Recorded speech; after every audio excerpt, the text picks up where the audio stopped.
Glória a Deus, graça e paz da paz do nosso Senhor Jesus Cristo. Vamos ao nosso estudo de hoje, que se encontra em 1 Samuel 17, do versículo 1 a 11, onde vamos falar do Golias.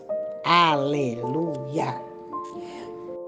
E os filisteus ajuntaram os seus exércitos para a guerra e congregaram-se em Socó, que está em Judá, e assentaram acampamento entre Azeca e Socó, no termo de Damim.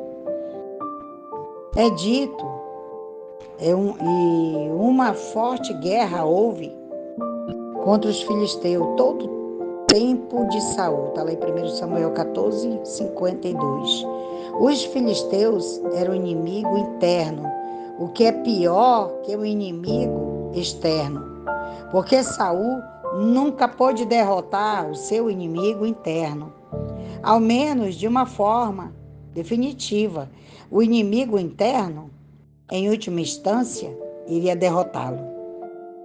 No sentido espiritual, o mesmo acontece atualmente. Temos que derrotar todos os inimigos internos. Isto só pode ser feito quando o crente põe a sua fé exclusivamente em Cristo e na cruz. A cruz não deve ser eliminada nem posta de lado. Se isto for feito, o Espírito Santo não nos ajudará, porque nos deixará sem nenhuma opção, a não ser a derrota. Está lá em Romanos 7,15. E também Saul e os homens de Israel se ajuntaram e assentaram acampamento no vale de Elá, e ordenaram a batalha contra os filisteus. E os filisteus estavam sobre o monte do outro lado, e Israel estava sobre o outro monte do outro lado, e entre eles estava o vale. E saiu então um homem guerreiro do acampamento dos filisteus, que ficava entre os dois acampamentos, o qual se chamava Golias, de Gade, que tinha de altura 6 côvados e 1 palmo. E significa que ele tinha mais de 2,76 metros de altura. No sentido espiritual, isto é exatamente o que o crente enfrenta. E seguramente não é possível vencermos tal oposição pelo nosso poder e esforço. Há somente um modo de obtermos isso, olhando para a cruz, quando o Espírito Santo, por meio de Paulo, disse ao crente como viver para Deus, ele os levou. Acima de tudo, a cruz, como se vê em Romanos 6, versículo 3 a 5. E se o crente não entender o papel da cruz enquanto a santificação, então lhe será impossível derrotar Golias. Os Golias que eles vêm de encontro. Está lá em Romanos 6, Romanos 7, e Gálatas 5. E trazia um capacete de bronze em sua cabeça e se vestia com couraça de escamas, e era o peso da couraça de 5.000 ciclos de bronze, cerca de 57 quilos. E sobre as suas pernas trazia grevas de cobre e um escudo de cobre entre os seus ombros.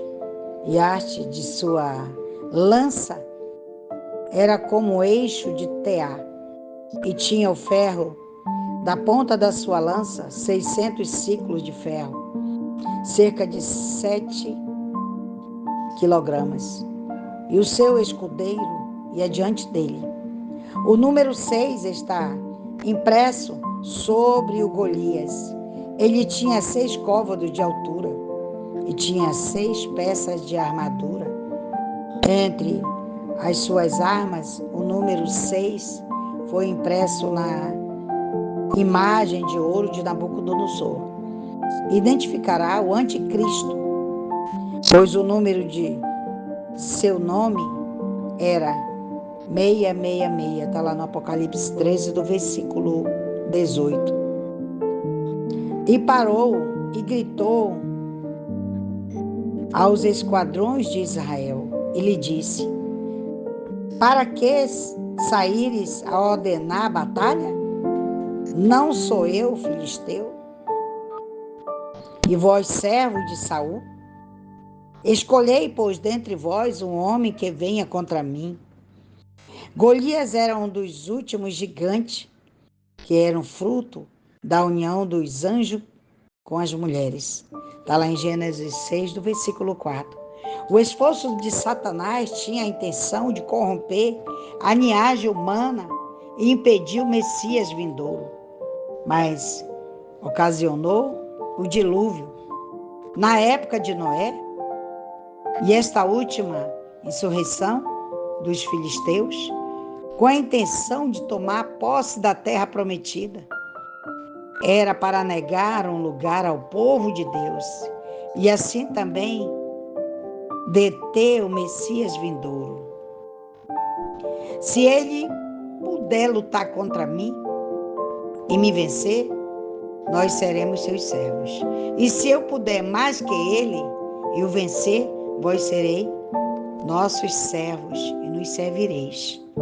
Infelizmente, a maioria dos cristãos agora está servindo aos filisteus, quer dizer, em escravidão, porque não entende a cruz. Está lá em Romanos 6, do versículo 3 ao 14. Aleluia, Jesus da glória.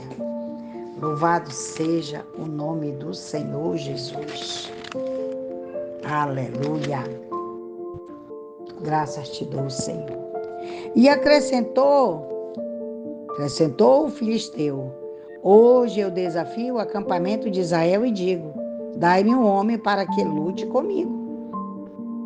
A única luta a qual somos chamados como crentes é a boa milícia da fé. Está lá em 1 Timóteo 6, do versículo 12. E então, ouvindo Saul e todo Israel estas palavras do filisteu, conturbaram-se e tiveram grande medo. Se fossem tentar lutar contra os gigantes nos meios naturais, eles tinham todo o direito de estar com medo. Uma vez mais, ao ler estas palavras, o crente deve entender que no reino espiritual estamos enfrentando os Golias e não há como nós mesmos derrotarmos estes poderes terríveis de trevas, a menos que façamos segundo a ordem prescrita por Deus, que está lá em Romanos 6, do versículo 14. Aleluia, Jesus da glória. Louvado seja o teu santo nome, Senhor. Nós precisamos entender que não é do nosso jeito, não é da nossa forma, e sim do jeito e da forma de Deus. Aleluia, Deus. Quantos Golias nós enfrentamos todos os dias para que haja uma mudança? E muitas das vezes nós observamos uma pequena mudança de melhora, né? Por que uma pequena mudança? Porque nós deixamos de acreditar no grande Deus, de soberano, eterno Pai, que está comigo, que está contigo. Amém? Precisamos crer. Olha o pequeno Davi com aquele homem de quase 6 metros de altura. Aleluia, Jesus.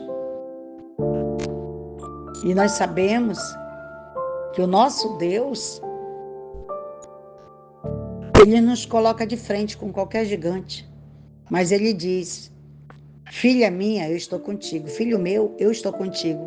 Eu não te esqueci. Você está no meio dessa guerra, no meio de um grande deserto, mas eu sou contigo. Ele manda te dizer: eu estou contigo. Eu não esqueci. Amém? Que o nosso soberano Deus, eterno Pai, venha te visitar, venha te dar o melhor da terra. Nós sabemos que teremos dificuldade. O Senhor fala que no mundo teremos aflições, mas que nós precisamos ter bom ânimo. Creia somente no Senhor. Não te deixe abalar pelos Golias, pelo que tu tem que enfrentar nessa vida. Creia somente que Ele está contigo, que você não está sozinho, que você vai vencer todas essas guerras, todas essas batalhas, amém? Que Deus abençoe tua vida, tua casa, teu ministério. E se você gostou, assine nosso canal da Bênção, amém? Aleluia, Deus da glória, Santo de Israel. Abençoe onde chegar, Senhor. Esta mensagem eu te peço, em nome do Pai, do Filho e do Espírito Santo de Deus. Amém.